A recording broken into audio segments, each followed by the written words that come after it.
Hey everyone, welcome to the highlights of the 2026 BMW-Porsche Challenge at Sydney Motorsport Park Gardner. Brutally early start of the morning, but it seemed pretty good when we got there. But as soon as we got out on track, the rain had started to come down. It was just a fine little drizzle, but it sure was slippery. It's hard work just getting out of the pits. It wasn't real easy once I got out there either. Poor old Max got snookered by a few M3s and had to take to the gravel to avoid them. He was alright though. But that was the red flag for that session. So, trundled on in, thought, oh well, put it away, go again. And then got waved down the pit lane. Thought, excellent, we'll go down here and everyone will line up and we'll go out again. But as I'm heading down the pit lane, got down towards the bottom, and then the green light started flashing. I'm like, oh, okay. Flaggy starts waving me, and I head out again. Said, oh, right, we're straight back into it. Thought, oh, I might get another lap in. So, get out there, going pretty quickly. Had one guy behind me in a Porsche, just the two of us in the pit lane. But as I'm coming out of the pits, I look to the side there, and lo and behold, there's another car there. And it's the leaders. Here comes Tyson in the M3 wagon, and he's belting along. And I didn't want to get in his way, so I get out of his way. But then there's a whole line up of cars behind them. So by the time we did all that, that was the end of that session. And then it only got worse from there. Next session out, the rain had really started coming down and it was wet. So I'd even tried pumping the tyres up and softening everything out, and yeah, there was not much traction out there. So this was with the traction control on. It was still spinning the wheels up. It was really hard to control. And unfortunately, up here around the back of the hill, it was still spinning. And someone got out of there worse than I did, so into the wall. Unfortunately, that was the end of that session too. Next session, it had actually fined up a bit. So, we've got to head out on a sort of drying track. I've just been talking to Max about how I was too scared to go through turn 1. And I was really worried that I was going to spin off and end up in the wall over on the far side. And he was adamant, there's no way that's going to happen. What you'll do is you'll just spin off and you'll either go on the gravel or stay near the track. And I'm like, no, I couldn't do it. But he was right. He went to a lot of effort to prove he was right, but there he is.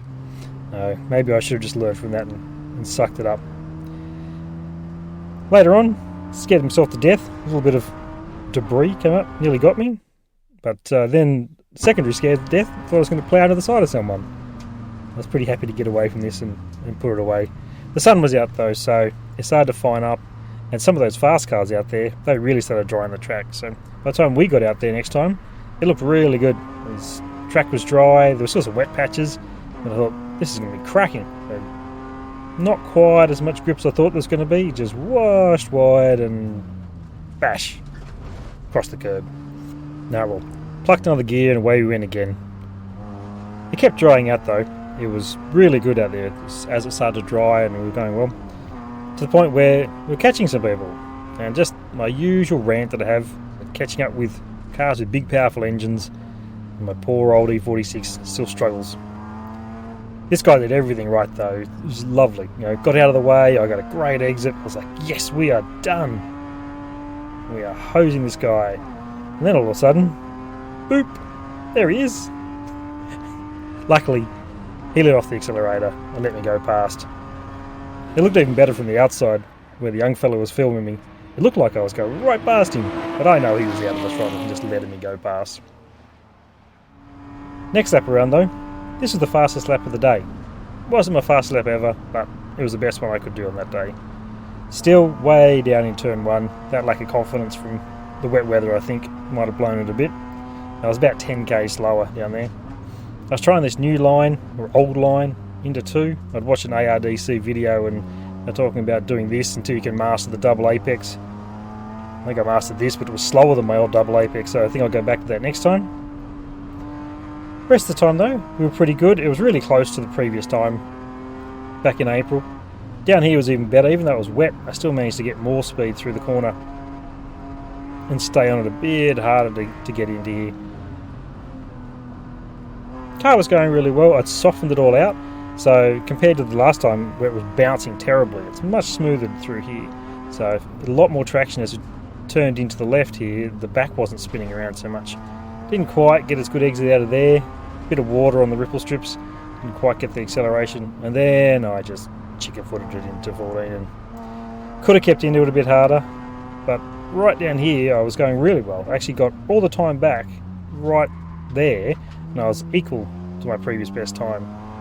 But unfortunately in doing that, by going deep, I didn't get the exit right. So back down a bit of a second. And then into 16, 17, 18, it was just a tiny bit off. I lost another 0.1 there and another 0.2 through there. So very squealy. I think maybe the tyres have had the best they're ever going to do, so might throw some new ones on for next time. And then for some reason, I must have got a great exit because I got back 0.2 of a second down the straight. Can't really complain about that. Don't know why. Car was exactly the same, no change to the engine. Yeah, so I ended up just a bit slower, and unfortunately 0.1 of a second slower than max. The car then got a good going over. The scrutineers did some training on it. It was all fine. When we got out for the next session, there'd been an accident with a brake marker. Someone had destroyed one. So I was standing around talking to the marshal, then all of a sudden he had to run off and he starts waving the green flag. I'm busy trying to get my helmet on, harness device on, gloves were nowhere to be seen, of course. So it was a terrible idea. I should have just stayed there and waited for everyone to go out. I was still putting my gloves on, trying to get the car going, wind the windows up, all the usual shenanigans. There it is. There's all the polystyrene left over, and there was all, didn't realise it at that point, but there was dirt and grass all over the track. But we got out and got it going. But here I go, straight through all the dirt. At this point I realised my harness device wasn't sitting properly because the seatbelt was twisted, so I had to let Max go past so I could spend a bit of time fixing it up and fiddling around with it. I didn't want to get in his way, even though he did beat me at the end of the day. And this was my last lap of the day, and I was going really well. I was about 0.2 of a second up on the previous lap. I've been doing about the same lines, everything was going well, and then I've watched this about 20 times and I can't work out how, but somewhere between that point, possibly that little bump, and then up the hill here, I lost 0.3 of a second. It just disappeared. So, and that was the end of that. So the last lap, they called it after this, so we didn't get to go out again. We just ran out of time. It was an awesome day though. Thought it was going to be miserable, so to be able to have such a great run with a good dry track and hanging out with lots of good people was wonderful. So huge thanks to the flag marshals, the volunteers, the Porsche Club of New South Wales for putting this on. It was their event, and of course the BMW Drivers Club of New South Wales for winning the event. Go BMW! See everyone next time.